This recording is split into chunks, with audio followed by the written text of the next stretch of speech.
Muito bem, uma boa tarde a todos. Vamos dar início ao nosso nono encontro, né? Do nosso curso de Algoritmos e Programação de Computadores. Estamos encerrando aí a nossa terceira semana de trabalho. Como vocês viram no nosso plano de ensino, a gente tem um semestre de 16 semanas, nesse segundo semestre de 2021. Então, a gente está caminhando aí já para a nossa primeira prova, né? Chegar no fim da quarta semana, que é a semana que vem, a gente vai fazer a nossa primeira prova na sexta. Na segunda-feira eu vou fazer um simulado com vocês para vocês se acostumarem com a plataforma do Codeforces. Essa plataforma é também um juiz online, como é o Background, mas como a interface é diferente, os botões ficam em lugares diferentes. Para vocês se familiarizarem, a gente vai fazer esse simulado, está bem tranquilo, já está pronto inclusive, e está muito parecido com a prova também. A prova é ligeiramente mais difícil que o simulado, mas nem tanto assim. Quem for bem no simulado certamente fará igualmente uma boa prova, e quem fizer a lista de exercícios não terá dificuldade nenhuma para fazer a prova. Então, reforço já essa questão da lista. Eu vou novamente usar a parte final do nosso encontro de hoje para auxiliar quem ainda não conseguiu acesso à plataforma do Background. Nesse primeiro momento é muito importante que vocês tenham acesso à plataforma, que vocês consigam logar, que vocês consigam acompanhar os exercícios que vocês fizeram, deixaram de fazer. E também, quem não conseguiu ainda acertar pelo menos o exercício, que peça auxílio para entender o que está acontecendo, né? A gente tem uma regra que as listas são para serem feitas individualmente, né? Mas nessa primeira lista, excepcionalmente, a gente está abrindo uma certa flexibilidade para que vocês se ambientem com o processo de submeter em juiz online. Vocês entendam quais são os retornos que o juiz dá, por que você eventualmente vem errar. E às vezes as pessoas estão errando, principalmente nos exercícios que são muito fáceis, por isso que eu botei bem fáceis os primeiros, é na questão da estrutura mesmo, né? Estão colocando aquela mensagem de interação com o usuário e como a gente está interagindo com a máquina, a gente não usa dessas mensagens e qualquer coisa que a gente imprime que não é a saída esperada do programa resulta no WA, né? Então são pequenos nuances aí, detalhes que a gente vai acertando com a prática. Então vou reforçar o meu pedido, eu estou com a disciplina aberta aqui do Background no modo acadêmico aqui, vou falar para vocês que no momento eu tenho 51 alunos que conseguiram acesso à plataforma. E no aprender lá no aprender não, perdão, no CIGAR somos 80. Então estamos faltando ainda 29 estudantes até acesso a essa primeira lista. Então vou encarecidamente pedir quem está aqui agora me escutando, não acessou ainda a plataforma, no segundo momento da aula você permaneça aqui comigo para que a gente possa superar essas dificuldades aí de acesso, de login, tudo, para que você tenha acesso à plataforma. E quem já acessou e ainda não fez nenhum, que o faça o quanto antes. Acerte um primeiro exercício só para você entender até como o Background vai te dar essa sinalização de acerto, como é que você escreve o código, como é que você seleciona a linguagem. É muito importante reforçar que as linguagens habilitadas aqui para a nossa lista são o C e o C99. Então, se você escolher uma linguagem diferente dessas duas, não vai contabilizar a sua solução. Então, por favor, se registrem na lista e, mais importante, não deixem de comparecer no nosso simulado da segunda-feira, tá? Segunda-feira a gente vai fazer esse simulado.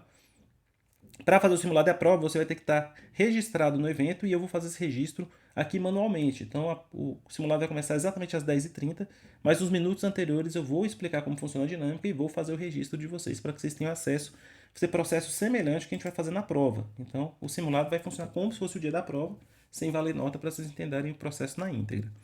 Qualquer outra dúvida sobre esse assunto de listas, simulados e provas, vocês me procuram aqui na segunda parte dessa aula de hoje ainda, lembrando que a prova vai ser no Codeforces, por isso que naquele formulário que eu passei para vocês, daqui a pouco eu vou botar de novo aí no chat, eu pedi ambos logins e até o momento eu só tenho 7 estudantes que responderam esse formulário. Se você não responder esse formulário, quando eu for divulgar as notas das listas das provas, não vai aparecer o seu nome, porque as notas vão ser extraídas por meio de scripts, né? Vai ser um processo automatizado. Eu vou pegar aí o CVS que o URI me entrega, o Bcrowd me entrega, vou usar uma API do Codeforces para extrair as informações do contest, e para isso eu preciso dessas informações, o seu login nessas plataformas e a sua matrícula. Então, se não respondeu ainda aquele formulário, quem não sabe onde é que está o link, daqui a pouco eu coloco de novo na segunda parte da aula, responda esse formulário também. Então, essa parte de preparação de ambiente, pessoal, é muito importante, senão você daqui a pouco vai ficar numa situação meio perdida. A gente está finalizando a terceira semana, aqui na turma de APC já não acontece mais, mas nas minhas outras turmas tem gente que agora na terceira semana me manda e-mail perguntando se o curso já começou. Como se eu tivesse alguma autonomia de passar 3 semanas sem ter dado aula, por algum motivo qualquer que seja, né? Então, a gente tem que ter uma postura proativa de procurar saber que os ambientes estejam realmente conectados, você tenha acesso a todas as informações de todos os seus cursos, né?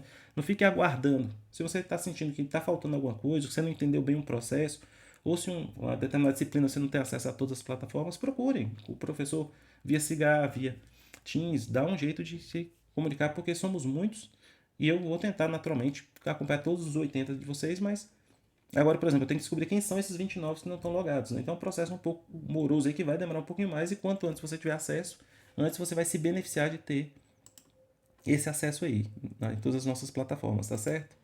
Temos aqui duas perguntas no chat. A primeira delas do Bruno Tarquino. Tem como criar conta no Bcrowd com e-mail e senhas institucionais? Acredito que sim, Bruno. Você tem liberdade no Bcrowd para indicar o e-mail e senha, né? Então, se você quiser replicar os seus dados institucionais, acho que você vai conseguir fazer sim. Você não precisa que seu e-mail do Bcrowd seja exatamente de aluno aqui da UNB, porque a informação que eu vou precisar para extrair os seus resultados das suas listas é o ID numérico que vai estar no seu perfil. Então, não vai ser pelo e-mail não, tá? Então, você pode usar o e-mail que você tem preferência. A Liciane perguntou como é que funciona o CodeForces hoje. Eu vou mostrar na segunda, Liciane. Eu preciso que hoje que você tenha a conta. Se você tiver com registro na conta no CodeForces, já vai adiantar bastante o processo, tá bem? Talvez a gente faça um exercício aqui daqui a pouco no CodeForces só para vocês verem a interface. Vou seguir essa sugestão da Liciane e da Maria Alice, que também está perguntando. O CodeForces essencialmente é igual ao Bcrowd, tá? Você vai fazer um login, você vai ter acesso a uma aba de problemas e vai ter uma aba de contests, onde é que vai estar os nossos eventos. Eu vou mostrar para vocês. O Bruno falou que está usando os e-mails pessoais, é o e-mail que você tiver acesso com mais facilidade, o que você preferir. A cada lista, uma vez aberta, ela fica em vigor durante 15 dias, tá bem? Eu já abri a lista número 1 e hoje à tarde, no fim da tarde, eu vou abrir a lista de número 2. Olha a importância de você ter acesso à plataforma. O pessoal que já fez a lista 1 agora está tranquilo para começar a lista número 2. E se você deixar acumular, você vai ter agora duas listas em vez de uma só para fazer, tá? Maravilha. Voltemos nesse tema daqui a pouquinho. Eu quero mostrar para vocês o tópico principal de hoje, que esse tópico vai ser muito importante. É o último tópico que vai cobrir o material da prova, né? E do simulado, que é... Eu já citei isso aqui antes para vocês, vou até anotar. Vocês estão vendo meu quadro?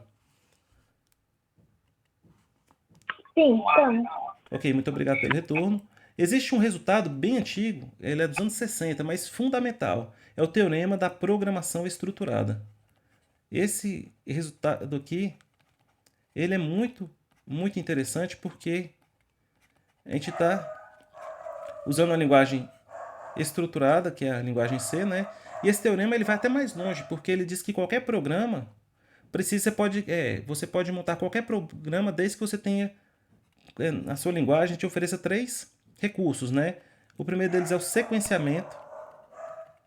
O teorema fala em programas, né? Mas a gente pode pensar em statements, né? Em unidades, né? Então eu tenho que conseguir executar instruções, statements, um após o outro, isso a gente já faz desde o começo do curso.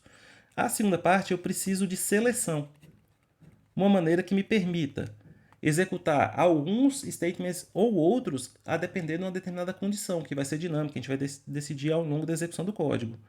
E o terceiro e último recurso que eu preciso é de repetição, que mediante uma determinada condição eu consiga repetir a execução de determinadas instruções.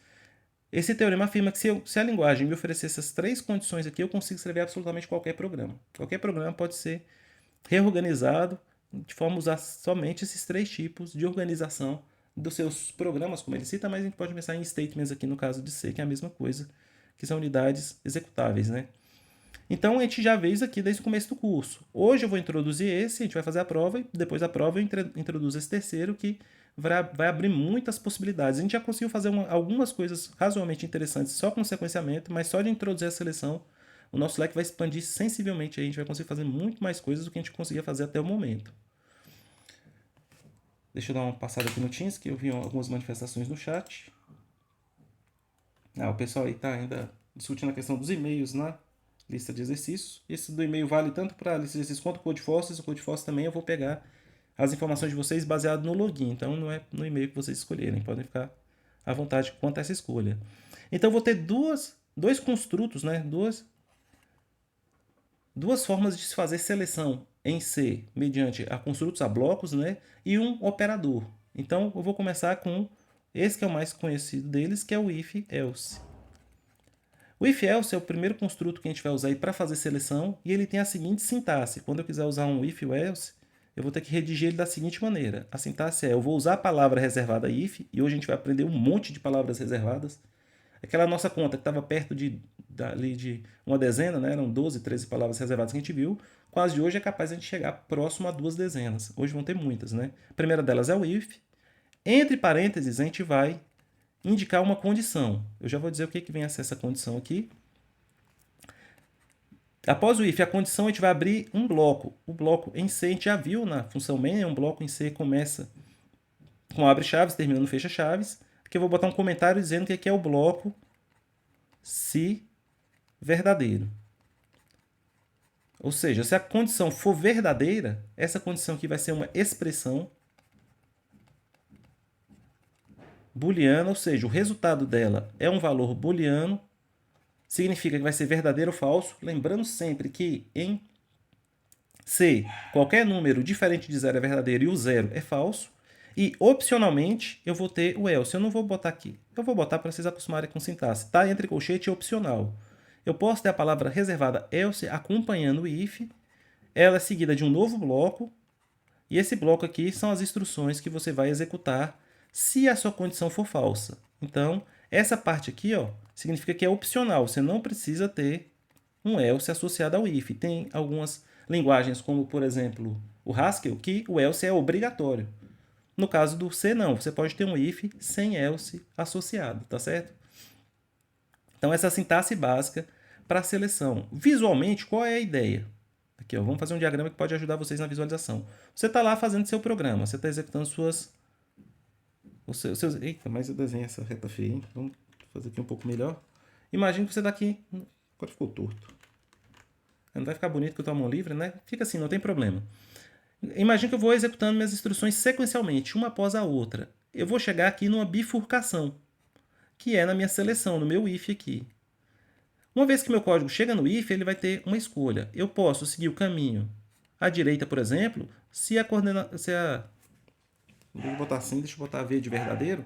Se for verdadeiro, eu vou ter esse caminho para seguir. E se ela for falsa, eu tenho um caminho alternativo que vai estar associado com o bloco do else, que vai por aqui. Essas instruções vão ser executadas somente se for falso, essa somente se for verdadeiro, e quando finalizar o bloco if, a execução do programa continua para cá adiante.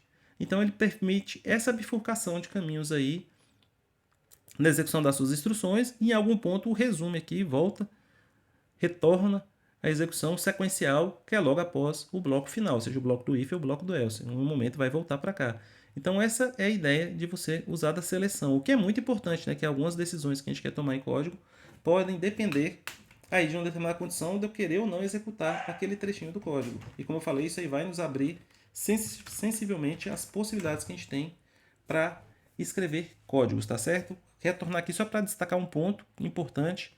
Essa condição aqui, para que ela retorne um valor booleano, ela tem que ser uma expressão que retorna um número inteiro, porque o número inteiro vai ser interpretado como verdadeiro ou falso, segundo o critério que eu já expliquei, ou pode ser uma expressão baseada em operadores lógicos, que retornam booleanos, né? O AND, o E e o OR, ou pode ser também operadores relacionais, né? Comparações de igualdade, desigualdade, maior, maior igual, menor, menor igual.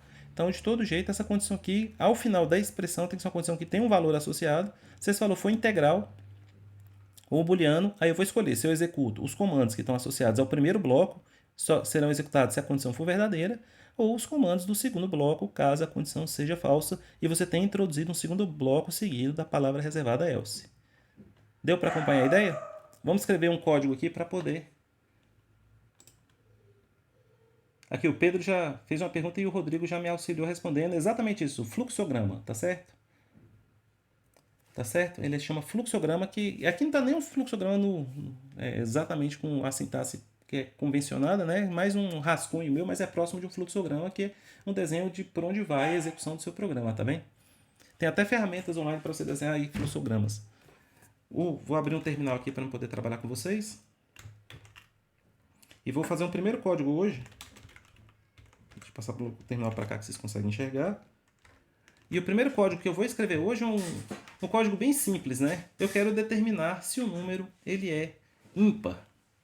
Então eu quero escrever um código que eu vou receber um número inteiro e vou decidir se ele é ímpar. Como eu já fiz no encontro passado, eu vou isolar esse código em uma subrotina, porque a gente ainda não está... Eu estou antecipando a escrita de subrotinas porque Quanto antes a gente começar a imaginar que o código deve ser organizado em procedimentos, por isso que o C é a linguagem procedural, a gente vai ter código melhor organizado e a subrotina, como a gente sabe, ela é reutilizável. Se eu escrevo o código tudo no main, aqueles trechos de código que eventualmente seriam úteis para serem utilizados mais de uma vez, você tem que acabar dobrando aquele código e reescrevendo eles de novo com Ctrl+C, Ctrl+V. E é um mau sinal em programação você estar repetindo as coisas que você literalmente copiou e replicou. Então é melhor isolar. O procedimento serve justamente para isso, que é um bloco de código reutilizável. E ajuda a gente a pensar, se você escrever o valor de retorno para decidir se é par ou ímpar seria uma booleana, é ou não é, verdadeiro ou falso. O nome do método você pode botar em português ou em inglês, vou botar aqui em inglês. Se ele é ímpar, é uma convenção aqui para escrever esse tipo de método em inglês. E o parâmetro que ele precisa saber somente o valor do inteiro que eu quero decidir se é par ou ímpar. E naturalmente, a partir do momento que eu assumir um retorno que não é vazio, esse método em algum momento vai ter que retornar verdadeiro ou vai ter que retornar falso. Para poder usar verdadeiro e falso, eu tenho que incluir o stdbool. Tá certo? Muito bem, lá na main, o que eu vou fazer? Na main eu vou declarar um número inteiro, vou botar essa mensagem e vou reforçar. Pessoal, bota essa mensagem aqui para facilitar a nossa visualização. Lá no background, lá no Codeforces, na prova e na lista, você não vai colocar instruções de inserção de dados para o usuário, tá bem? Inteiro. Então eu coloco aqui, a gente tem que colocar nesse começo de curso para a gente conseguir visualizar no terminal o que é para fazer. Mas não pensem que você precisa fazer isso sempre, né? Isso é só uma conveniência. Então eu poderia botar o scanf direto, mas como somos humanos, a gente que vai preencher esse dado, é bom que a gente tenha uma pista, né? Mas quando for um computador, um arquivo que você está lendo, como é um céu automatizado ali, não vai precisar dessas instruções, né? Então, o que vai acontecer? Eu vou usar o if nesse código em dois momentos. E o primeiro momento é justamente na saída. Se essa função me disser que esse número é ímpar, aí eu vou imprimir a saída. N é ímpar. Tá certo? E vou passar o valor de N aqui. Caso contrário significa que essa função retornou falso. Ora, se essa função retornou falso é porque esse número é par. Tá certo? Então vejam o primeiro uso aí de if else. Eu posso imprimir mensagens diferentes a partir da qualidade do número. Então, o número sendo ímpar ou sendo par, eu posso tomar essa decisão. E eu vou implementar essa função aqui, agora dar a real funcionalidade dessa função também usando o comando de seleção. Se o resto da divisão por 2 for igual a 1, então se eu dividir n por 2 e o resto for igual a 1, lembrando que ao dividir um número por 2, o resto só pode ser 0, no caso o número ser par, ou 1, no caso o número ser ímpar. Então nesse caso aqui eu retorno verdadeiro, caso contrário eu retorno falso. Então usei o if duas vezes. Lá embaixo, nas linhas 19 até 22, para poder escolher a mensagem adequada a ser impressa baseada na qualidade de n, se ele era ímpar ou par. E já a função que decide se ele é par ou ímpar, eu uso o if novamente para, a partir do resto da divisão de n por 2, saber se ele é verdadeiro ou falso. Vamos compilar esse código. systemain.c. Vou executar o código e vou inserir um número inteiro. Vamos inserir o número 5, e 5 é ímpar. Vamos inserir o 2 aqui, 2 é par. Alguns de vocês podem ter essa dúvida, imagino que não, mas alguém tem. O 0 é um número par, ele é múltiplo de 2. E a paridade também vale para números negativos. Menos 11 é um número ímpar, o sinal aí não afeta a paridade. Então, menos 11 e 11 são ambos. Opa, menos 11 deu par. Aí alguma coisa aconteceu de muito errado aqui, né? Por que o menos 11 deu par?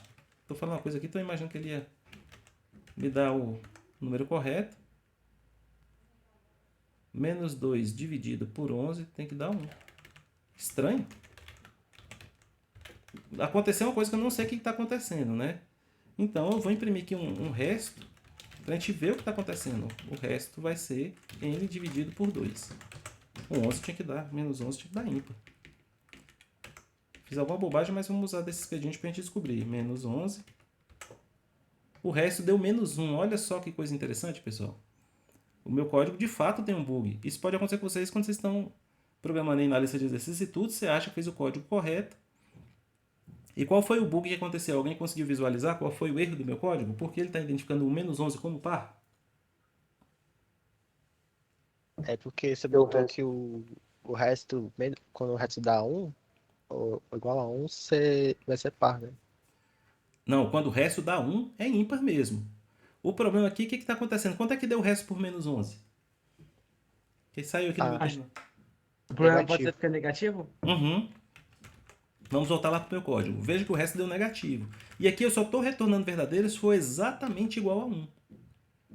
Como o resto aqui foi menos 1, essa expressão dá falso, então ele vem aqui para o falso.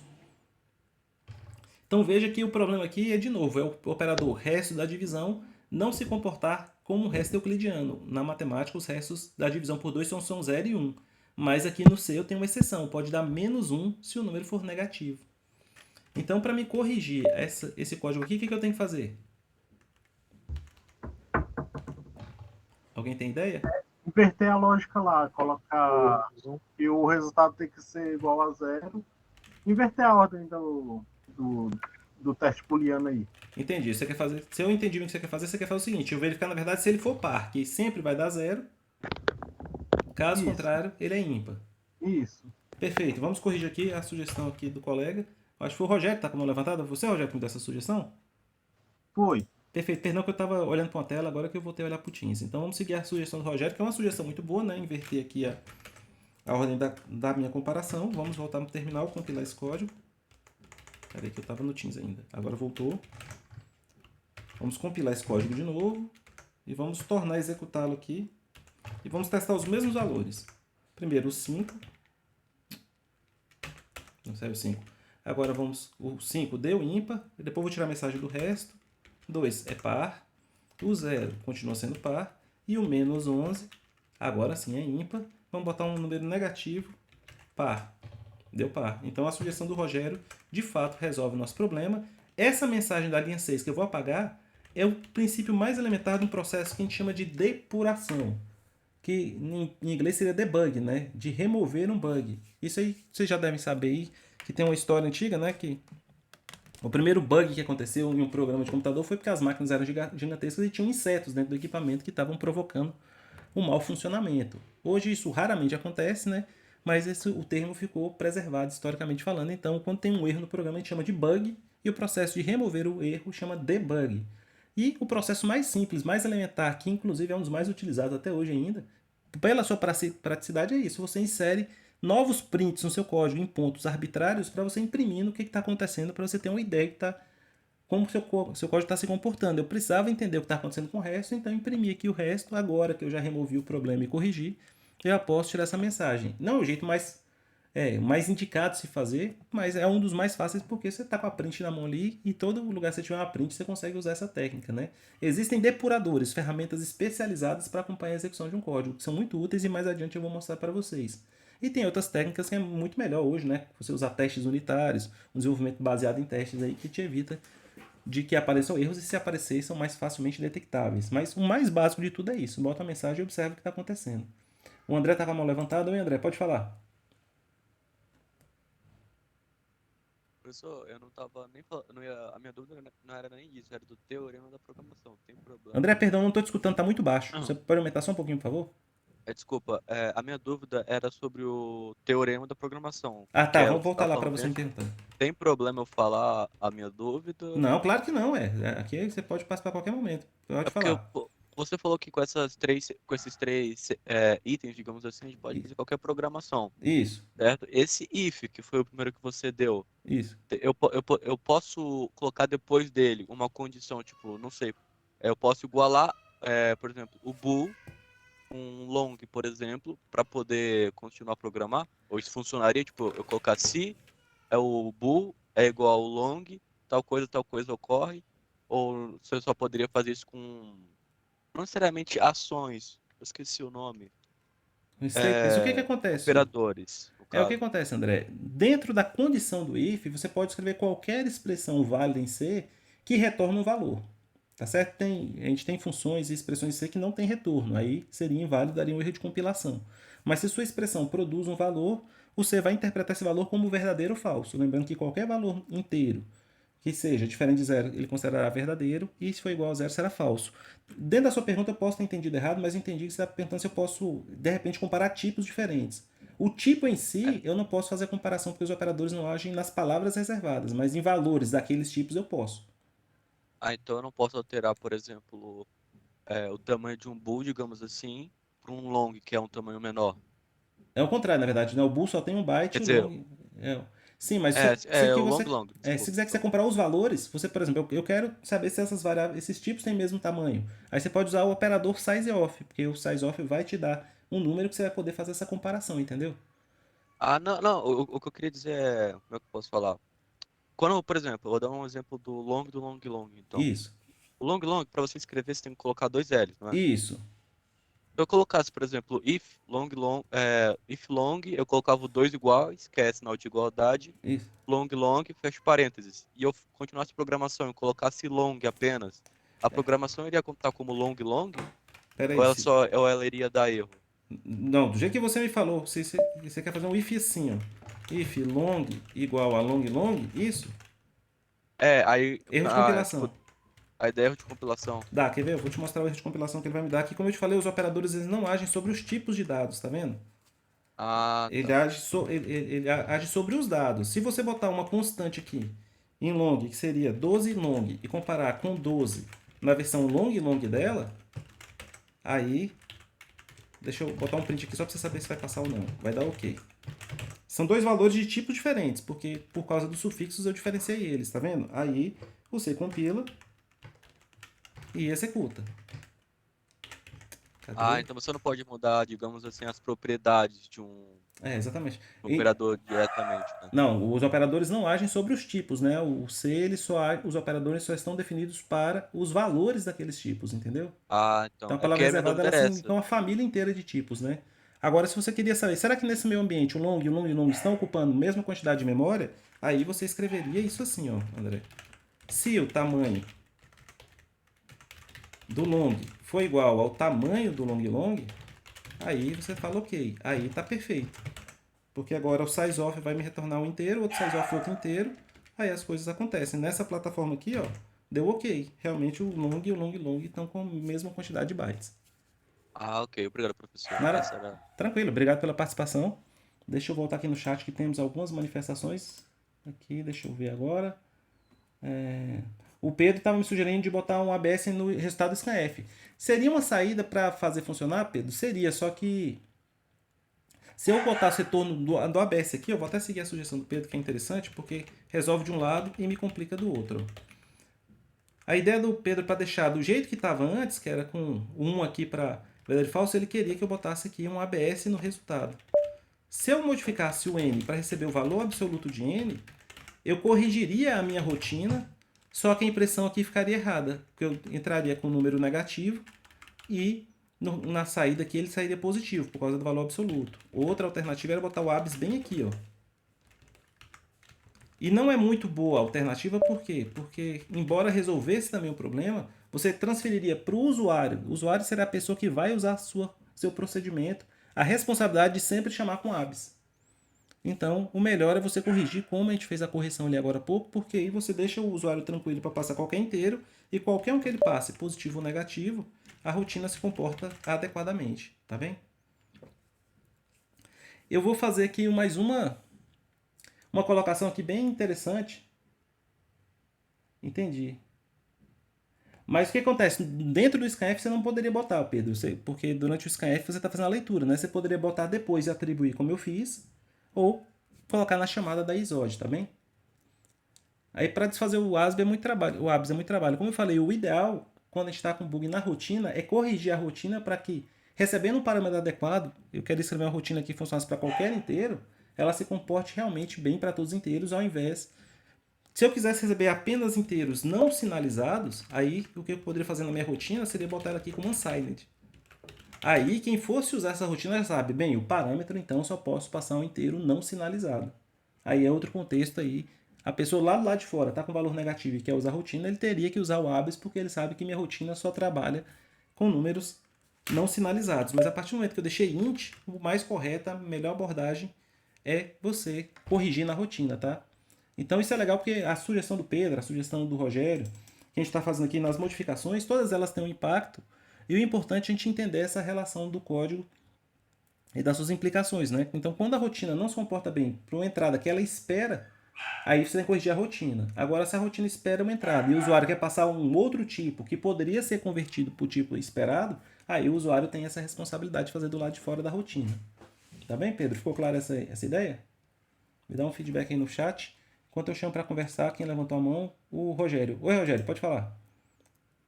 Tipo, eu tinha pensado em inverter a rotina justamente para não passar a responsabilidade para o usuário. Mas se fosse passar, aí poderia colocar ali, restringir, né? Colocar insira um número natural. Não, Isso. não. Aí daria também. Exatamente. Aí, nesse contexto aí que eu estava falando, Rogério, é que aí você sinaliza que sua rotina espera números inteiros sem sinal. Então, quem fosse eventualmente usar sua rotina, fala, opa, essa rotina aqui não funciona para qualquer int não, só para unsigned int, tá bem? Agora, pessoal, explicado o if, ilustrado ele em dois contextos diferentes para separar a resposta e a rotina, essa implementação, se o número é ímpar, pode ser feita sem seleção. Alguém saberia me dizer como é que eu troco essas 4 linhas por uma só? Mantendo a corretude para qualquer número inteiro?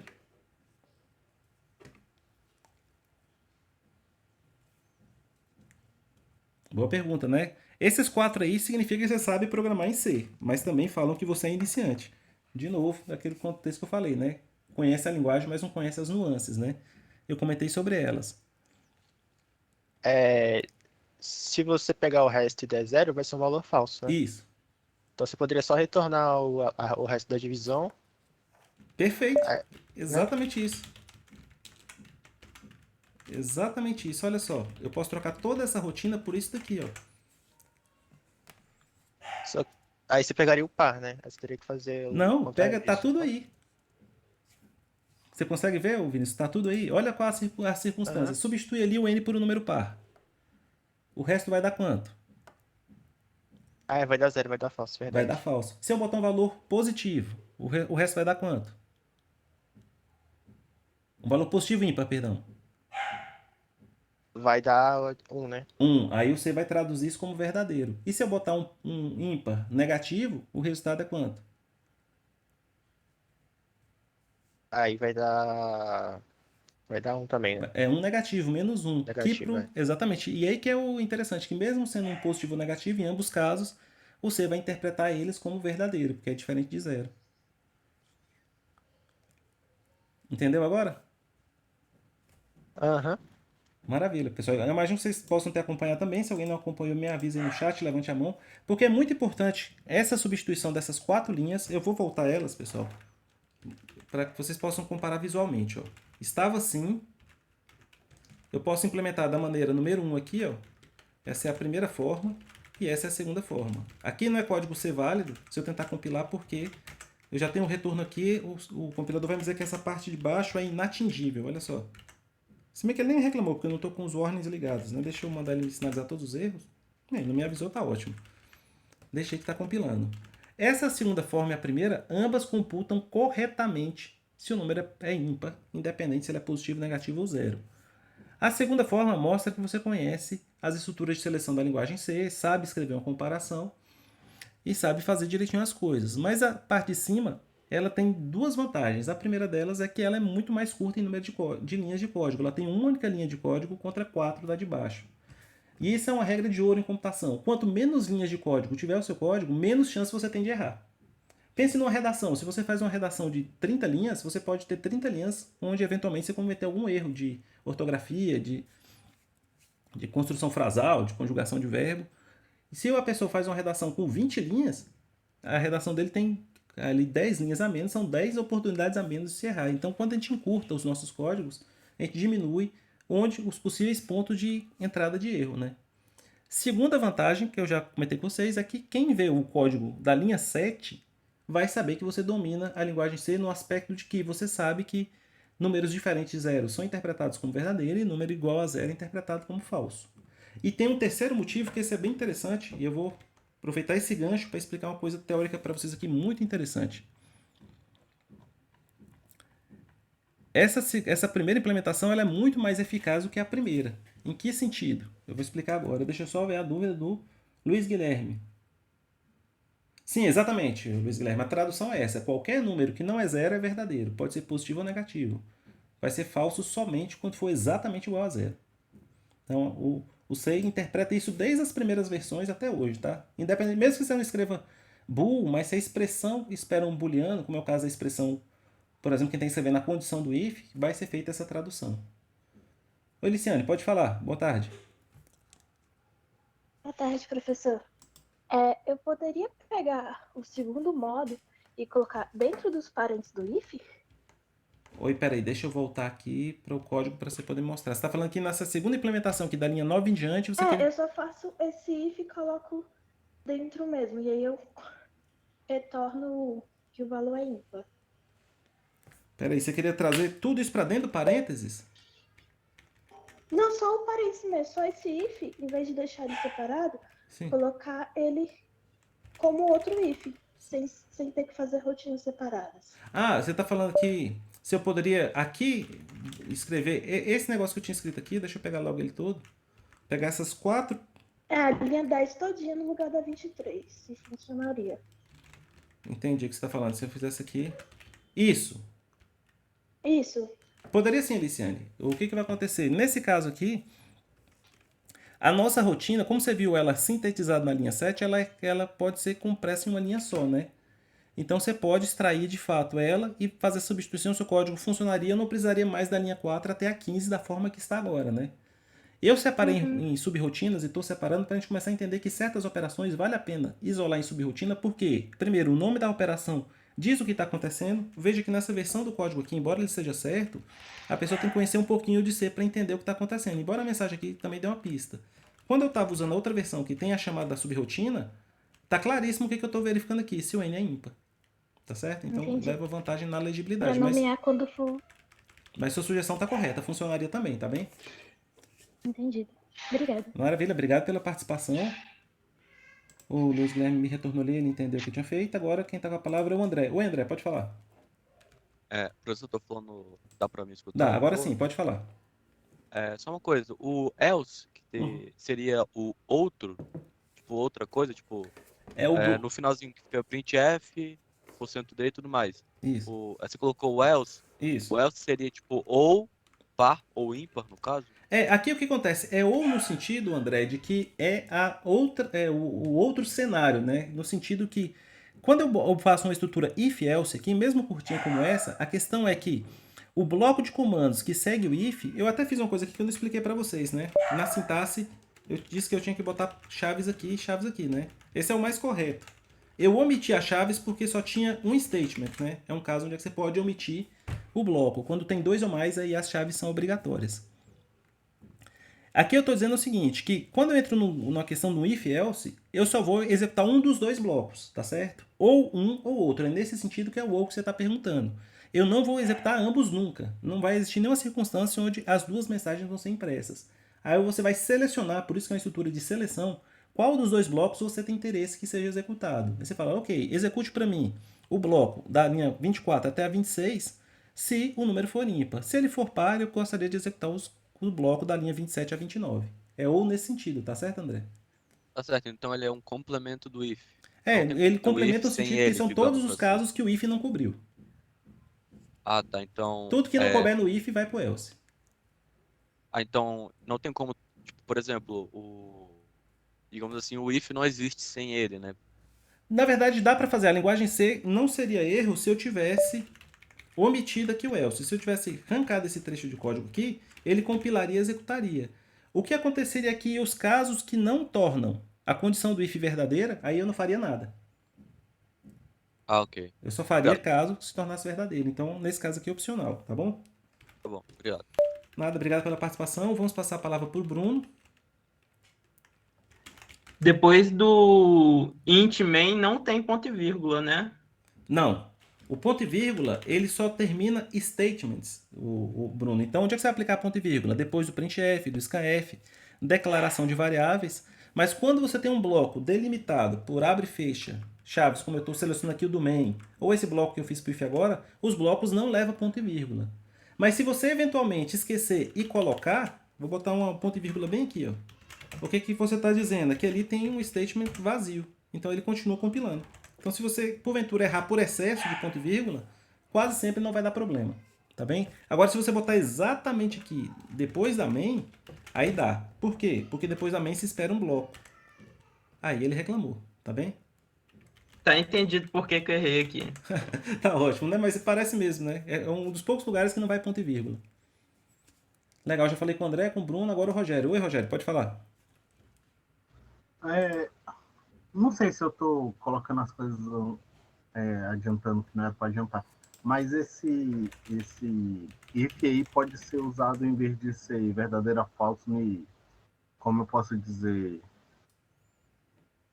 em segmentos. Intervalos, aí você tem que delimitar o intervalo, tá, Rogério? Você tem que usar a combinação de maior ou igual, menor ou igual com o e ou com o ou. Isso, exatamente isso. Então pode ser usado, né? Pode, desde que você escreva esse entendimento do que você entende como intervalo, tá? Os valores estão entre aqui e entre ali. Tá certo? Entendi. Por exemplo, se você tá você tem um intervalo na matemática, que é um intervalo aberto AB, ou fechado AB, que o A e o B entra. Então, para você saber se x está nesse intervalo AB, você poderia escrever assim: se o A é menor ou igual que x e o x é menor ou igual que b. Então, essa expressão que eu escrevi agora significa que o valor de x é maior ou igual que A e é menor ou igual que b. Então, ele faz parte daquele intervalo.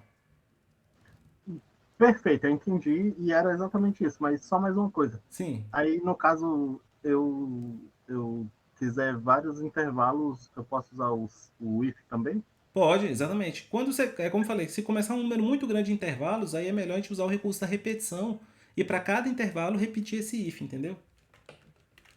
Mas é possível sim. Se você conseguir expressar a sua ideia com uma combinação de operadores que dá para decidir como sim ou não, aí você pode usar dentro do if. Entendi. Valeu. Nada? Obrigado pela pergunta.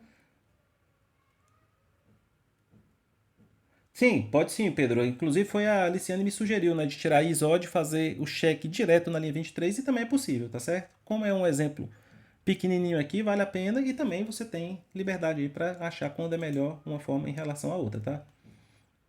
O Bruno continua com a mão levantada, imagino que ele deve ter esquecido. Deixa eu avançar um pouquinho aqui, pessoal, eu torno a interagir com vocês, porque o que eu vou inserir agora aqui, eu vou levar uns 10 minutinhos aqui, mas vai ser muito interessante. Vocês não precisam entender isso tudo na íntegra.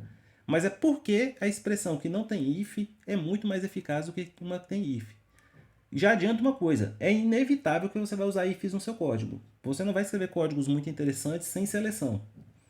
Mas se você houver naquela situação a possibilidade de não usar a seleção, você vai ganhar muito em performance. E o motivo é esse. Vou explicar o motivo para vocês. O processador da gente, o processador do computador, ele funciona como uma fábrica mesmo, um pipeline, aquelas esteiras de Ford, né? Então, o que acontece? Imagine que você tem um programa, eu vou escrever um programa aqui, ó, que você tem uma instrução A, uma instrução B que você quer executar, e você vai entrar num if que tem uma condição qualquer, e dentro do if, se for verdadeiro, você quer executar o C, o D e o E, em sequência. Caso contrário, se for falso, você quer executar as instruções F e G. Imagine que esse é seu programa. E aqui eu estou pensando em instruções assembly mesmo, não é nem código C válido, né? Mas qual seria a ideia? O processador vai executar uma instrução por vez. Então, quando chega no seu processador, eu vou fazer o que a gente chama de pipeline de 3 estágios. Então, na primeira etapa, ele vai fazer a etapa de fetch, de leitura. Ele vai pegar a próxima instrução e vai trazer para o início do pipeline. Ele foi lá, resgatou, opa, a próxima instrução é o processo de inserir a caixinha aqui na esteira. Então, essa é a etapa 1.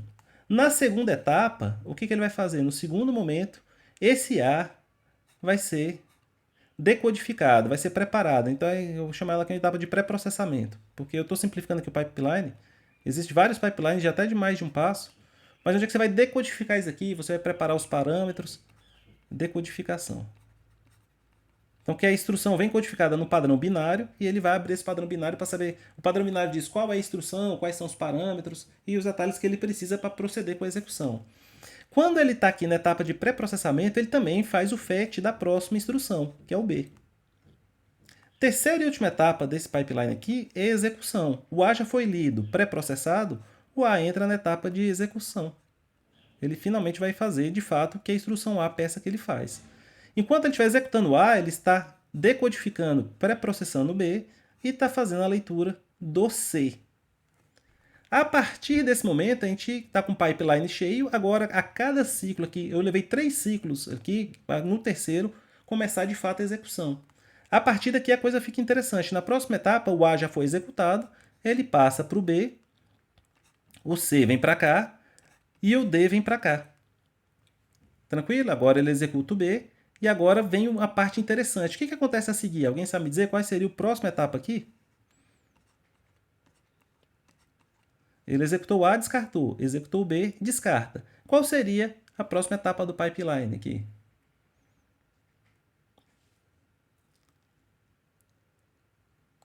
Eu sei que vocês devem ter pensado, eu vou escrever aqui, ó. O próximo seria claramente o C aqui, o D aqui e o E aqui. Isso tá certo? Acredito que não, porque senão você não estaria perguntando. Olha só que bela resposta, né? A resposta é baseada naquela inteligência humana que a gente tem da comunicação, né? Essa daqui talvez seja a resposta certa. Talvez não. Olha só o que vai acontecer. Quando eu for executar o C, eu não tenho garantias que o C vai ser a próxima, porque o C está dentro de um bloco if e eu só executo o C se essa condição for verdadeira. Então o pipeline vai seguir para CDE se essa condição for verdadeira. E se eu der o azar que essa condição for falsa? Se essa condição for falsa, eu já tinha lido e pré-processado o C, lido o D, mas eu vou ter que limpar. Eu vou ter que voltar para o pipeline limpo. Falo, olha, não posso executar o C porque a condição deu falsa. Então eu vou ter que jogar fora meu pipeline porque o C eu não vou executar. O D já não me serve, muito menos o E. Então eu tenho que limpar o pipeline e recomeçar. Então eu vou para esse caminho aqui. Essa é a primeira alternativa A. Ou a alternativa B. Limpa o pipeline e começa o processo de novo a partir da F. Então toda vez que a gente tem um if, pessoal, existe o risco da condição não dar verdadeiro. Se essa condição não der verdadeiro, aquelas instruções que já estavam carregadas no pipeline têm que ser descartadas. Aqui eu descartei 3, então eu vou levar 3 ciclos ali de processamento para limpar o pipeline e voltar a ter novas execuções. Existem pipelines de 5, 7, 11 estágios. Imagina você está com um pipeline com 11 instruções prontinhas ali e você fala, não, joga isso tudo fora aí porque, na verdade, isso daí era para ser o outro caminho. Então, toda vez que você tem um processo de seleção, você corre o risco de perder o que você antecipou. Se você ficar esperando para decidir depois, é a mesma coisa. Então, na verdade, é bom ir carregando e deixar o pipeline seguir, porque se porventura você der sorte, você não vai perder nada. Se der azar, você vai ter que limpar e fazer o processo todo de novo. Então, condicionais introduzem a possibilidade de você ter que limpar o seu pipeline. Por isso que as GPUs, os processadores gráficos das placas, são muito mais rápidos que as CPUs. Porque a CPU é um processador preparado para lidar justamente com a possibilidade da seleção. A GPU, ela tem muita dificuldade para fazer seleção. O contexto ideal para ela é fazer as coisas sem seleção. Aí onde é que você faz com a maior velocidade possível. Então são 2 equipamentos diferentes, com propósitos diferentes. E se tem CPU, hoje a gente não usa somente GPU, porque existem problemas que eu fatalmente vou precisar de seleção. Não tem como solucioná-los sem seleção. Mas problemas que eu posso reescrevê-los e usar um mínimo ou nada de seleção, eu consigo escrever numa GPU e executar ele absurdamente rápido, porque uma vez montado o pipeline, você só vai ter execução uma após a outra sem perda de nada. Então, essas são linhas gerais aqui de como a coisa funciona. Está bem simplificado o pipeline aqui. Como eu falei, tem muitos outros possíveis, mas a ideia é essa, que eu entro num processo que cada etapa que eu avanço, vem entrando novas instruções ali passando as etapas anteriores, e se eu tiver que desfazer isso, eu vou ter que aguardar para que eu possa voltar à execução. E esse tempo que eu estou aguardando ali é uma perda de processamento que eu podia de fato estar fazendo alguma coisa. Tá certo? Deixa eu olhar aqui o chat agora e a manifestação do André, que eu imagino que isso que eu acabei de expor aqui pode ter gerado dúvidas, né? Tem uma dúvida aqui no chat, eu já vou dar uma olhada. Vamos começar falando com o André. Oi, André. Professor, eu entendi o que você queria dizer com isso, que não necessariamente seria essa ordem, no caso que está aí, certo? Sim. Mas, por exemplo, o if, você falou que também tem o seu uso else para o que está fora dele, digamos assim, não é? Isso. Então, por exemplo, suponhamos nesse ABC, Isso. e o próximo, que você falou que não necessariamente seria o BCD. Isso. Então, eu poderia usar o if e o else juntamente com, por exemplo, o igual a igual, o igual maior, igual menor, Sim. de forma que isso ficasse mais como é que eu posso falar, mais direcionado para uma ordem específica, para que ele não fique em várias ordens diferentes e você não sabe para onde vai o caminho, digamos assim? O que acontece, o André? A partir do momento que você introduziu uma seleção no seu código, você abriu a possibilidade de que a execução em algum momento vá para um dos dois caminhos, né? Nem sempre, porque isso depende sempre da natureza da sua condição, né? Nem sempre essa distribuição é uniforme. Às vezes, se você pensar no universo de todas as entradas possíveis, que 90% delas vai cair no if e só 10% no else. Pode acontecer isso, né? Tem cenários que é 50-50 e varia aí bastante. Hoje, os compiladores e os processadores organizam o código de tal maneira que eles fazem o que chama de branch preditivo, né? Eles tentam adivinhar de antemão quais seriam os dois cenários, né? Eu realmente nunca entrei a fundo nos detalhes de como isso é feito, mas o que acontece? A partir das técnicas que eles utilizam, eles falam, olha, nesse cenário aqui eu vou apostar, literalmente como se fosse uma aposta aqui, né? No mais provável, nesse caso é o else, porque se ele acertar, a gente ganha muito. E se você errar, você vai ter que limpar, né? Então, em vez de fazer sempre carregando o if e, se desnecessário, carregar o else, então a cada seleção ele toma uma decisão e essa decisão ali pode ser um chute mais certeiro do que você deixar simplesmente na ordem sem tratamento nenhum, né? Mas, de novo, Então não tem como não você, tem... tipo, deixar uma ordem específica com os comandos que você pode usar. Você Não, pode só diminuir isso. as variáveis que pode haver. Exatamente, André. Porque se você tiver certeza da ordem, aí você não precisa de seleção, você tem o sequenciamento, que é o caso do AB, do HI aqui, o próprio CDE. Quando a gente tem certeza da ordem das instruções, a gente escreve sem nenhuma seleção. A partir do momento que há dúvida, aí que a seleção entra. Ah, tá. Então, no caso, se eu não colocasse o if, Isso, seria uma ordem correta, direta, sem nenhuma exatamente. mudança. Mas se eu Mas colocasse o if ou qualquer outro comando, que que é desvia, para quando você não tem certeza, aí ele não tem poderia jeito. desviar para outras possibilidades, no caso. Exatamente. A gente Ah, precisa disso, ok. como eu te falei. Vamos voltar lá no começo da aula. Isso faz parte do termo fundamental. Eu preciso de algum momento fazer essa seleção. Mas se eu puder, que nem o Ricardo perguntou aqui, minimizar a quantidade de ifs, vai ser mais eficiente? Sim, Ricardo. Se você puder, nem sempre a gente tem essa alternativa. Aqui a gente teve no código do número ímpar, aqui a gente teve essa possibilidade. Então a gente teve a possibilidade de tirar o if. Às vezes não é possível, tem que mantê-lo, né? Mas se você conseguir, cada um que você reduz, você pode ampliar a eficiência do código. E para finalizar essa questão do pipeline aqui, outra coisa que força a limpeza do pipeline é justamente quando você chama uma função. Quando você chama printf, chama scanf, chama uma subrotina, você tem que chamar do overhead de chamada de função. Porque a partir do momento que você chama a função, você realiza um salto para outro trecho do código, onde é que está implementada a função. Então, nesse momento, se tinha alguma coisa no pipeline já antecipado, isso vai ser descartado e você vai começar a carregar as coisas da função. E tem outras nuances ali que eu não vou entrar no mérito agora, né? Mas é a natureza do nosso processo de como a gente programa uma linguagem imperativa estruturada em um processador da natureza que a gente tem hoje. Então, não dá para evitar 100% isso, mas tendo consciência, a gente pode tomar decisões quando nos cabe a possibilidade de tomar essas decisões, de tomar aquelas que vão tornar o código mais eficaz, tá certo? Então, finalizando a resposta do Ricardo, é isso. Se tiver menos if, fica mais eficiente. Aqui no chat ainda, Ok, obrigado, professor. nada, André. Obrigado pela sua participação. Fique à vontade de fazer novas participações sempre que preciso. O Pedro perguntou aqui, eu já vou falar com quem está com a mão levantada no momento, que é o João Pedro. Só um minutinho, João Pedro. Deixa eu só ler aqui o chat rapidinho, que tem muitas mensagens para mim não perder. Ele já tinha visto que usar condicionais de forma viciosa reduz a performance. Então a solução seria a matemática e funções estatísticas. O que acontece é que bem caso a caso, Pedro. Às vezes a gente usa ifs excessivos porque a gente não pensa o suficiente no código para tentar ver que algumas situações que você está tratando por meio dos ifs, que o if é uma situação excepcional, que ela não podia ser resolvida com as instruções que você já tinha, né? Eu vou mostrar outro exemplo disso daqui a pouco, mas o conhecimento de matemática ajuda você a eliminar algumas condicionais, tá certo? Então isso aí é um aspecto importante. Temos o switch, que o switch é outro tipo de seleção também, mas só que não muda essa natureza do que a gente está conversando agora, tá? O switch vai vir daqui a pouquinho. É exatamente esse nome mesmo, switch. Switch case. Oi, João, pode falar. Eu ainda não entendi exatamente o que significa essa seleção que você falou, que você está citando aí várias vezes. Eu vou fazer mais códigos, vai ficar mais claro, Pedro. Mas para não te deixar sem resposta, a ideia é o seguinte. Quando a gente escreve as instruções no nosso código C, a gente, na ordem das linhas é a ordem às quais elas serão executadas. Em alguns momentos eu preciso executar algumas instruções se determinado aspecto do código for verdadeiro, determinada propriedade se mantiver. Então você tem condições das quais você gostaria que as instruções fossem aquelas, mas em outros casos que as instruções fossem outras.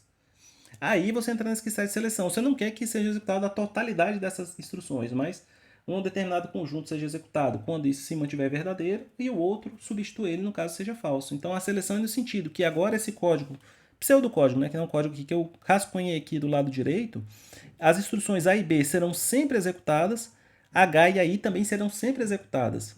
Mas se será o bloco o CDE ou o FG, aí vai depender dessa condição. E essa condição aqui, se você escrever ela em torno de variáveis, a depender da execução do programa, ela pode modificar ou não. Tá certo? Deu para entender a ideia?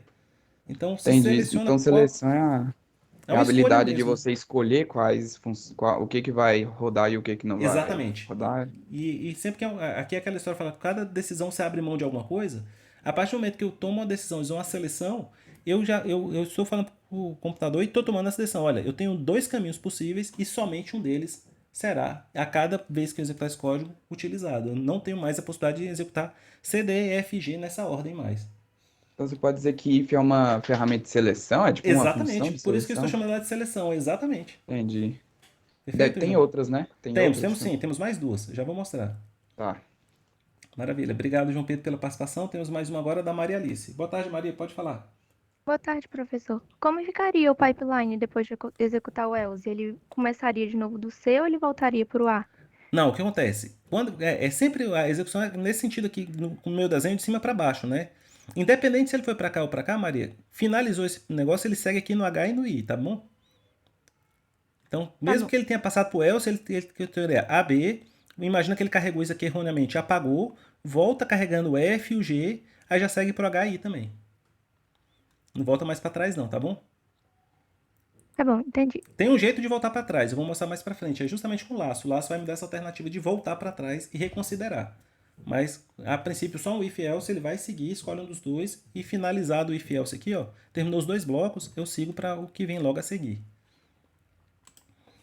Maravilha, pessoal. Boas participações aí, boas perguntas. Eu vou botar mais um código aqui, ainda usando o if-else para ilustrar uma coisa importante do if-else.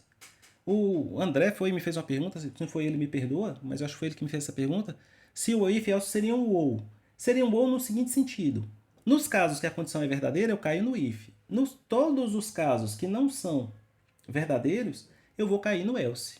Só que às vezes, eu saber que eu não caí no if ainda não me dá certeza do que eu quero. Eu posso precisar verificar mais alguma coisa.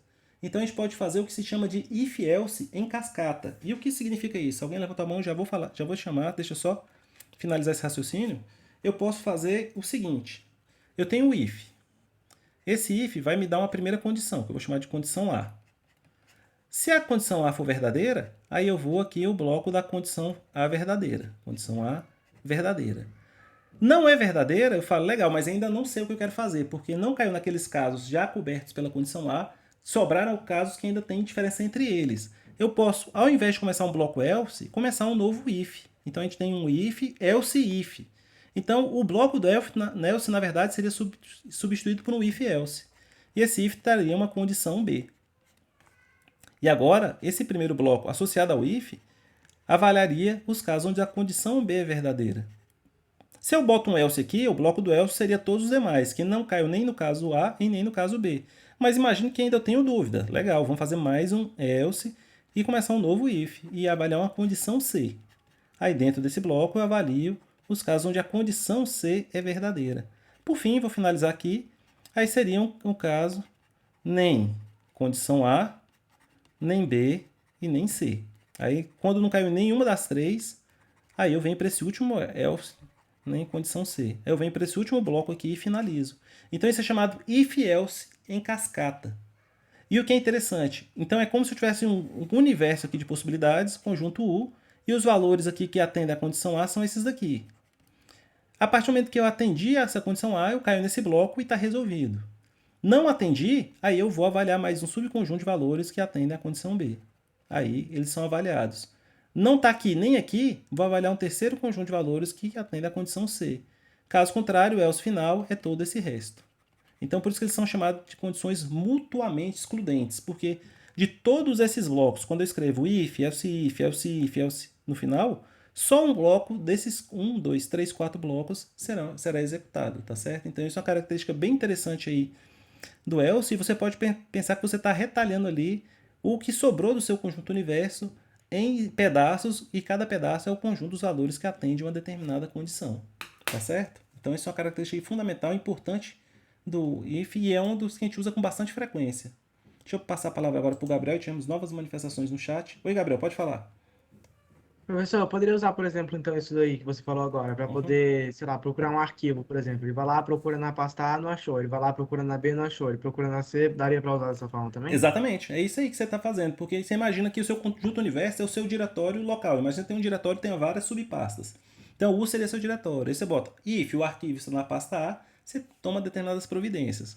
Se não, bem, você já sabe que na pasta A não está, ele só pode estar em uma das demais. Aí você passa para os outros cenários. É nesse sentido mesmo. Tranquilo? Entendi. Temos aqui o Pedro participando, perguntando se esse else if é simplesmente a junção do if com else. Não é função própria não, é a mesma coisa. Porque acontece, tanto o if quanto o else, eles esperam um bloco. E um bloco nada mais é que um statement composto, ou seja, um statement que é composto por vários outros statements. E os statements compostos são esses blocos que abre e fecha a chave, que a gente está colocando aqui após o if e o else. E o próprio if, ele, como um todo, ele representa o statement composto. Por isso que ele pode substituir o bloco do else, tá certo? Então não é um construto especial não. Então as linguagens têm if, quase sempre tem como cascatear if com else. O Python até tem o elif, né, que é uma palavra reservada que já tem essa contração do else com if, já para deixar bem claro que é o que você está fazendo. Para evitar ambiguidade de parse, o Python usou esse caminho de fazer elif, mas é exatamente a mesma ideia. Não tem. A Maria Alice quer saber se eu tenho um limitante. Não tenho, Maria Alice. Eu não tenho limitante a quantos eu vou encadear, e também eu não tenho obrigatoriedade de botar esse else no final, tá bem? Esse último aqui que encerra tudo também é opcional. Então você pode, enquanto você tiver aí necessidade, colocar condições, tá certo? Exatamente, é isso mesmo, Pedro. Dentro do else, reinicia. O que o else vai fazer é executar o próximo if. O bloco do else é o próximo if. Vamos para mais perguntas aqui. Temos mais uma participação do André. Oi, André, pode falar. Ô, professor, desculpa, eu tô falando toda hora aqui que eu tô... Não, pode perguntar quantas vezes for necessário, André. Isso aqui tá aberto, não tem limite não. É que nem a cadeia que a menina perguntou agora, a nossa colega perguntou se tem limite, foi a Maria Alice. As participações aqui também tá aberto enquanto continuar no período de aula, à vontade. Ok, por exemplo, você falou que tem a cascata de if e else. Isso. Esse if, você, pelo que eu vim entendendo, você só pode colocar, digamos que um limitante para ele, não é? Tipo, para que ele só vai para aquela coisa. A Se condição não é for que esse naquele, vai limitador. pro else. Isso. Por exemplo, aquela coisa que você colocou, esse limitador, digamos assim, que é para onde, que é até onde o if atende. Isso. Você pode colocar, digamos assim, esse limitador, sei lá, a biblioteca, não necessariamente a biblioteca, mas tipo o mat.h, que aí aquela biblioteca envolveria, aí tipo o if envolveria todo aquele mat.h, e qualquer coisa que você faria em relação a cálculo iria para ela. Ela iria aceitar sem precisar colocar o else. Não com esse if que eu estou te mostrando, André. O que acontece? De novo, o if e a condição que está dentro dele vai agir sobre valores, né? Expressões que geram valores. Então, as suas duas perguntas são interessantes que você tinha feito até antes. São perguntas no sentido de metalinguagem. A linguagem avaliando a si mesma, né? Quando você perguntou se eu podia usar tipos de dados ali, né? Se você quer condicionar a inclusão de uma biblioteca ou não, aí você vai ter que usar do pré-processador. A gente tem uma diretiva de pré-processador, que te permite selecionar um trecho a fazer substituição ou não, a depender, de repente, de uma condição estar sinalizada ou não também. Então eu tenho o if else a nível de macro, aí pode permitir, olha, eu incluí ou não a biblioteca de matemática. Mas aqui no código mesmo, as expressões que delimitam a ação do if e do else são condições que são expressões que você pode montar com os operadores que a gente estudou aí nos últimos encontros, mas essa expressão vai redundar em um número que vai ser avaliado como verdadeiro ou falso, tá certo? Então a gente não pode usar então, a bibliotecas, tipos de dados, não. É que eu ia perguntar isso, se eu poderia fazer um if-else, por exemplo, com a biblioteca, o mat.h e com ASCII, que são pelo menos as duas que eu me recordo que você mais passou até agora. Você pode selecionar que bibliotecas você já já incluiu ou não e quais você quer incluir também condicionalmente. Mas aí é a responsabilidade do pré-processador. A gente vai ver essas diretivas um pouco mais Ah, adiante. tá. Aí então o if teria que ser uma coisa, digamos assim, menos abrangente que isso, né? Porque eu Exatamente, não é. conseguiria processar, porque seria muitas coisas Isso. que É aí outro não contexto, seria né? mais tão específico, né? Exatamente. Nesse de código que aparece no código é limitado a valores, tá bem? Ok, obrigado, professor. Nada. Vamos mais uma participação também do Bruno. Oi, Bruno, pode falar. Assim, eu tô colocando o código que eu fiz antes da aula, primeiramente eu passei ele pelo Replit e Isso, funcionou certo, isso. tudo dando certo. Aí Uhum, eu fui tentar jogar lá naquele background para verificar uhum. e não deu certo. O que poderia ser? O que acontece, Bruno? Essa sua dúvida é de mais alguns colegas também que já me procuraram e eu vou encerrar daqui a pouquinho a parte teórica da aula para ajudar vocês com o background, porque provavelmente o seu erro, como os problemas são muito simples nesse estágio, é um erro dessa dinâmica do como a gente manda o código, como é que o background entende esse código, como é que ele julga, tá? Eu vou abrir os códigos de vocês que estão dando problema e vou explicando caso a caso. Daqui a pouquinho eu vou fazer isso. Tá bem? Mais pra frente, quando ficar mais sofisticado os programas, é mais provável que a gente tenha errado a lógica, como eu tinha errado agora há pouco, a do que é par e ímpar. Mas nesse primeiro estágio, quase sempre o problema é de interação com o background, tá bem? Eu vou fazer isso daqui a pouco.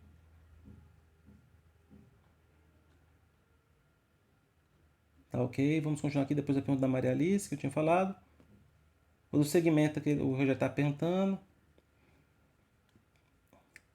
Você tem string e array? Tem no C também. As mensagens do printf, Pedro, são strings, tá? A gente vai falar string mais adiante porque a string em C é um array especial. E como eu não falei em array ainda, por isso que eu estou postergando a discussão sobre strings. Tá bem? O Vinícius aconteceu um caso interessante com ele que no Replit dava errado e no background deu certo, né? Então, a gente vai ver aí o que está acontecendo. Até o reload deu errado, eu vou dar uma olhadinha. Daqui a pouco a gente entra nos métodos dessas ferramentas aí. Muito bem, sigamos adiante com o próximo exemplo que eu quero dar para fazer de if else em cascata aqui para vocês no código em C. O que eu vou fazer agora é uma função muito conhecida chamada função signum. A função signum é a função que determina o sinal do número. Esse sinal vai ser 1 para sinalizar que o número eu vou retornar 1 para sinalizar que o número é positivo. Eu vou retornar menos 1 para sinalizar que o número é negativo. E o 0 em especial eu vou retornar 0. Segundo a matemática, o 0 eu posso pensar que ele tem um sinal positivo, não me atrapalha em nada. Mas nessa função signum é útil você sinalizar o 0. Então eu vou fazer uma função chamada signum, que você passa um número n, e eu vou fazer isso. E agora fica interessante, porque é justamente o caso onde é que se aplica muito bem o if else em cascata. Se o n for igual a 0, eu vou retornar o 0. Caso contrário, se o n não é 0, ele pode ser igualmente positivo ou negativo. Então, ainda não consigo decidir o que eu vou retornar se ele for diferente de 0. Então, eu começo depois do else um novo if. Se o n for menor que 0, aí eu quero retornar o menos 1. Caso contrário, aí veja, se eu entro nesse último else, significa que o número não é negativo e não é 0. Então, eu sei que nesse else aqui, eu posso retornar 1. Vejam vocês que se eu tivesse escrito aqui if n positivo, o código estaria igualmente correto, mas aqui seria de novo mais uma sinalização de pouco conhecimento da linguagem C, porque esse último else if não faz sentido você botar na condição, porque a menos que seja... Só faz sentido no caso que essa condição final não abranja todos os casos descobertos pelas demais, que é justamente o caso aqui. Agora, se você ainda tem uma quarta situação que você não cobre, mas você também não quer cobrir ela, aí você pode ter um else if terminando. Mas quase sempre a gente termina em else porque ele cobre os casos restantes. Aqui todos os casos restantes caem no else. Nesse caso, os casos restantes significam números positivos. Então essa função é uma função bem interessante aí, signum, bem simples, e que ele exemplifica aí na prática o uso dessa cascata de ifs e elses. Tá? Eu fui olhar aqui pro Teams, acabei me confundindo. O Pedro está perguntando como incluir bibliotecas condicionalmente. Incluir muitas bibliotecas pode reduzir a performance do código? A performance do código, talvez, depende muito da natureza das bibliotecas, mas que pode reduzir com certeza, e não reduzir, na verdade, aumentar, é o tempo de compilação. Para cada biblioteca que você introduz no código, você tem mais um arquivo a ser lido, a ser processado, o processo de passe, de identificação dessas bibliotecas. Então tem códigos mesmo, vou dar até um exemplo para vocês. Imagine um jogo mesmo de grande porte, de uma plataforma de videogames moderna, escrita em C. Não é surpreendente que a compilação total do zero até o jogo ficar pronto levar, assim, em casa de uma dezena de horas, um pouco mais. Então, o processo de compilação vai sendo impactado para cada biblioteca. Então, se você tiver muitos arquivos com muitas bibliotecas, pode demorar bastante.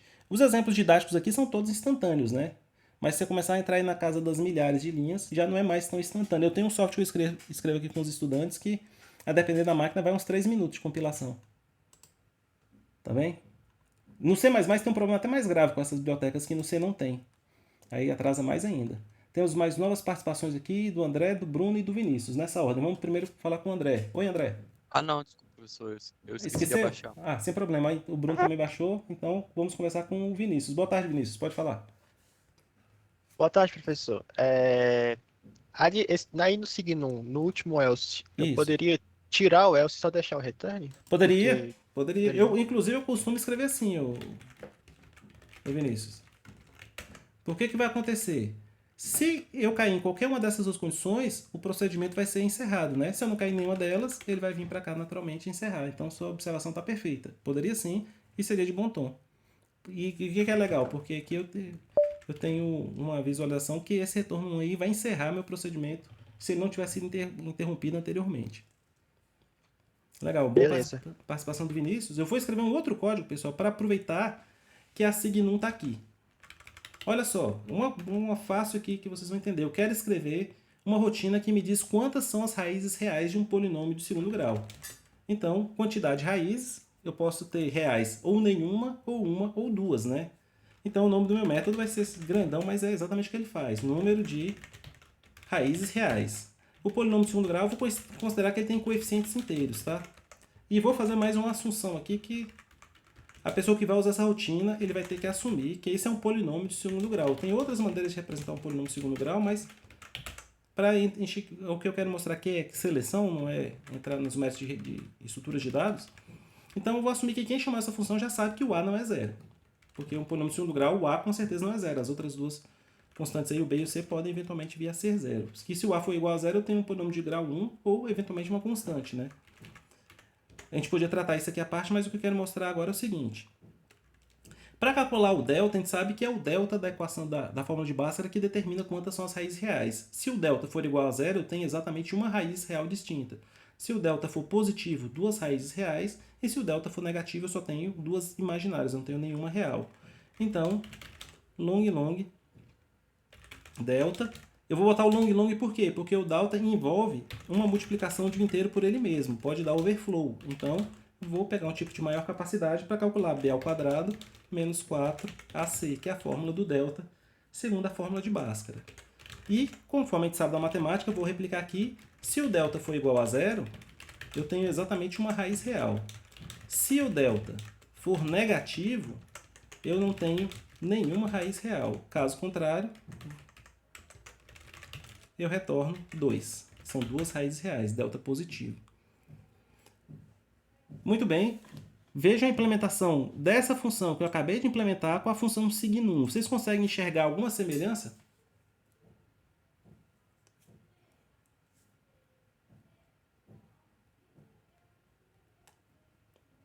Existe alguma semelhança entre a signum, que eu implementei aí nas linhas 16 até 24, com o if, que eu comecei na 31 e terminei a função na 36? Alguém consegue enxergar alguma semelhança ou diferença?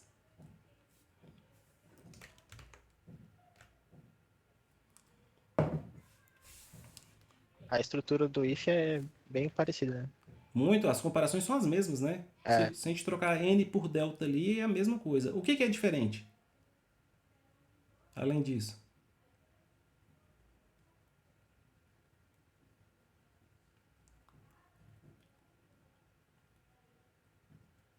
Veja que são bem parecidas. Se eu trocar o n por delta, a gente tem a mesma estrutura. If, else if e depois um retorno final. Feita essa alteração, sobrou uma segunda diferença ainda. Qual é essa? Os retornos. Isso.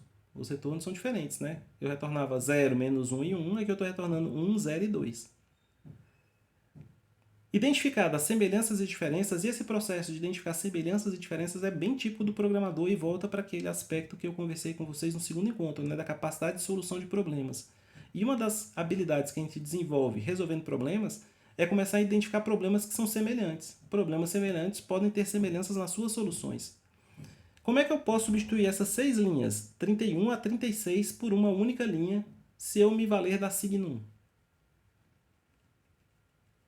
É possível? E se é possível, como eu faço isso?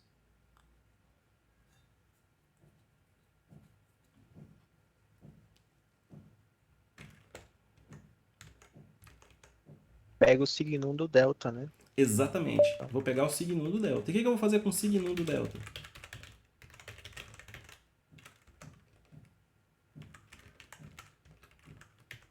Isso aqui tudo vai sair. Ó. Quando eu boto 2 barras assim fica azul é porque está comentado. Saiu, está aqui ainda, mas o compilador ignora. O signum do delta é o que eu estou esperando, o resultado? Ainda não. Mas é quase, né? O que está faltando para me corrigir?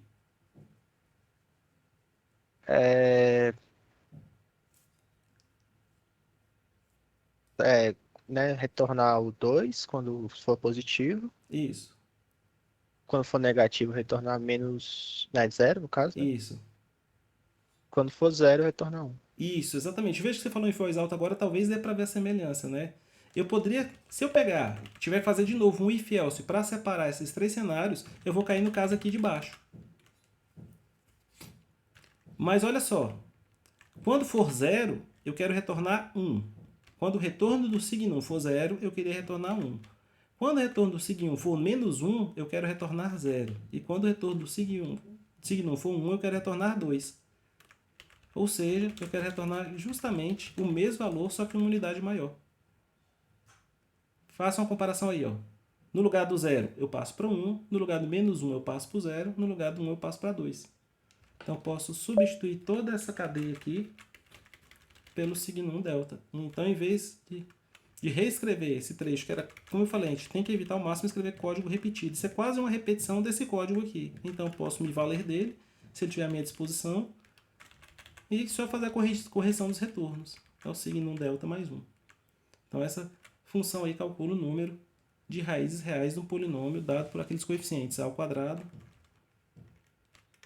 e que o polinômio, deixar anotado aqui para você depois, é da forma ax ao quadrado, a vezes x ao quadrado, mais bx, mais c.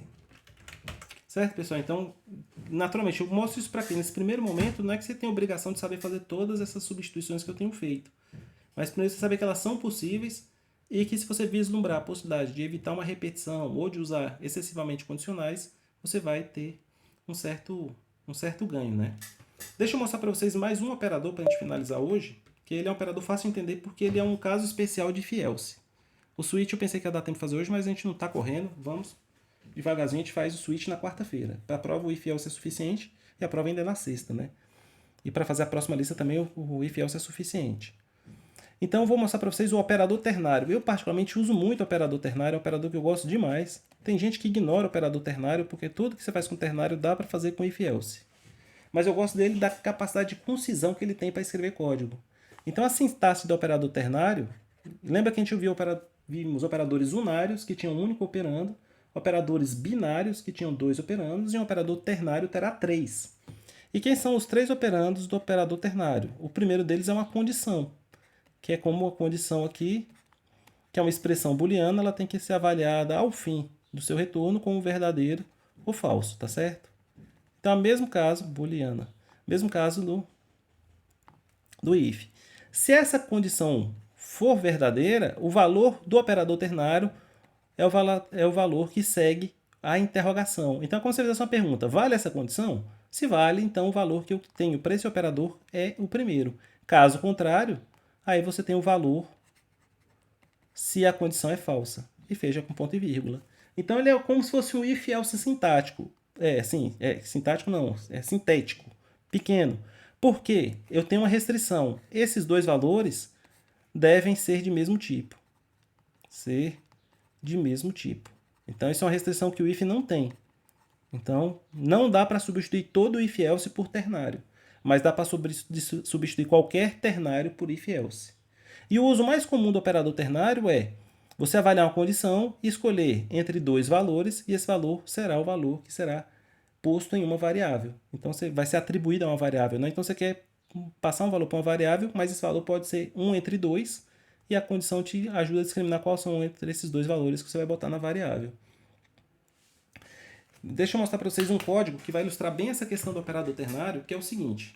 Imagina a seguinte situação. Eu estou fazendo a implementação de um jogo, o que pode ser o trabalho de um de vocês aí na parte final do curso. Você está implementando um jogo da velha, um sudoku. Está implementando um jogo. Esse jogo em particular terá alternância, como é o caso do próprio jogo da velha, né? Alternância em turnos. O primeiro turno é do jogador número 1, o segundo turno é do jogador número 3, o terceiro turno é do jogador número 2, e assim do jogador número 1 e assim por diante. Então imagine que você escreveu uma pequena rotinazinha. Então você quer saber quem é o próximo jogador que vai assumir o turno que se segue. Então, se você quiser fazer isso, você pode começar a escrever. Eu vou escrever de 3 formas. A primeira delas é a seguinte, usando o if else. E você passa aqui. Então, você passa o P, que é o jogador. P é o jogador que finalizou o turno. Aí você quer saber quem é o próximo. O P estava jogando. Quem é o próximo agora? Então, se o P é o jogador número 1, se era o jogador número 1 que estava jogando, você retorna 2. Caso contrário, quem estava jogando é o 2, você retorna 1. Então, isso é uma situação bem típica que você tem, às vezes, ficar chaveando o valor entre 2, alternando entre dois valores. Aqui, no caso, entre 1 e 2. Então, se você tem o jogador número 1, você quer passar o turno para o 2. Se não era o 1, porque era o 2 que estava jogando, você retorna 1. Essa mesma expressão de if else eu posso reescrevê-la usando justamente o operador ternário, porque os dois valores ali são do tipo inteiro, então estou na situação perfeita. O que eu quero retornar é o seguinte. A pergunta é, o jogador era o jogador 1? Legal, então passa a vez por 2. Caso contrário, passe a vez para o 1. Então essa linha 51 com o operador ternário tem exatamente o mesmo significado do if else que eu usei nas linhas 45 a 48. A diferença é porque eu troco 4 linhas de código por uma só. Como eu falei, tem gente que conhece C, trabalha com C e não usa o ternário, né? E pode até se confundir quando vê o ternário ali no código. Tem gente que acha que a legibilidade do operador ternário é pior do que a legibilidade do if else. Eu, particularmente, acho mais fácil de ler o ternário do que if else, porque está tudo em uma linha só e você tem menos caracteres. Claro que se você abusar, botar um ternário dentro de um ternário, começa a ficar confuso. Mas para expressões simples eu acho ele muito útil, né? E tenho usado ele bastante aí ao longo da minha experiência, né? O que é interessante é que essa função aqui que eu usei com o if else ou com ternário, e o ternário também é seleção, não se confunda quanto a isso, dá para fazer sem seleção também. O que eu poderia fazer no terceiro caso sem seleção? Qual das 3 implementações? A primeira implementação é seleção com 4 linhas. A segunda, seleção com uma única linha. Agora eu vou fazer com uma única linha sem seleção. Como é que eu retorno isso, pessoal? Eu quero retornar que essa função retorne 2 se eu passei 1 como entrada. Eu quero que ela retorne 1 se eu passei 2 como entrada. Alguém tem ideia de como eu elimino a seleção aqui? Quando eu proponho esse problema, eu sempre proponho ao longo dos semestres. E tem muita gente que acha que é literalmente impossível, né? Porque eu estou fazendo uma escolha entre 2 casos. Então, como é que eu evito a seleção aqui? A gente viu no caso do resto da divisão que o próprio resto me dava a condição de fazer a transformação do resto para booleana. Aqui é diferente, eu preciso um número, não é booleano mais. Como é que eu retorno? A condição é essa. Se entrou 1, sai 2, entrou 2, sai 1. Alguém tem ideia de como é que eu posso fazer isso sem seleção? Se vocês não conseguirem pensar, é muito natural. É difícil alguém que consegue pensar isso de primeira. Subtrai 1? Tem a ver com subtração, mas se eu vou subtrair 1, vou subtrair o que do que? Porque se eu passo 1, subtrair 1 vai dar 0. Se eu passo 2, subtrair 1 vai dar 1. Então por 2 estaria certo, mas por 1 dá errado. Poderia ser aquele igual ou maior? Ou menor ou igual? Porque se eu uso uma comparação, ele vai me retornar booleano, né? Ou a comparação, o resultado da expressão é um booleano. Aí daria os resultados 0 e 1. E eu preciso que os resultados sejam 1 ou 2, né? Então eu vou mostrar para vocês... Oi, pode falar, André. Não, eu ia sugerir, tipo, você falou que tem que dar 1 ou 2, no caso. Isso. Tipo, se poderia ser igual ou maior que 1, colocando 2 como limite. Mas aí teria seleção. Exatamente. Sem seleção, eu vou ensinar um truque para vocês que é muito legal. E como eu falei, alguns de vocês podem ter que fazer um jogo que vai alternar entre dois valores aí também. E a gente vai ver outros algoritmos de primalidade que eu preciso chavear entre dois valores também. São até mais incomuns. Tem um algoritmo de primalidade que nossa repetição ela vai acontecendo. Em alguns casos, em uma rodada tem que ser com valor 2, com a outra tem que ser 4. Aí você fica variando 2, 4, 2, 4, 2, 4. Para mim ficar variando entre dois valores sem seleção, basta eu pensar no seguinte: eu somo os dois valores, no caso aqui 1 e 2, a soma dá 3. Então meu retorno vai ser 3 menos o valor atual. Veja, que eu pego 3, a entrada é 1, 3 menos 1 vai dar 2. Se a entrada atual é 2, 3 menos 2 dá 1. Justamente porque o 3 representa a soma de ambos. Como eu subtrair o atual, vai sair o atual da soma e vai sobrar só o outro. Então, o primeiro código, legal, você sabe programar em C.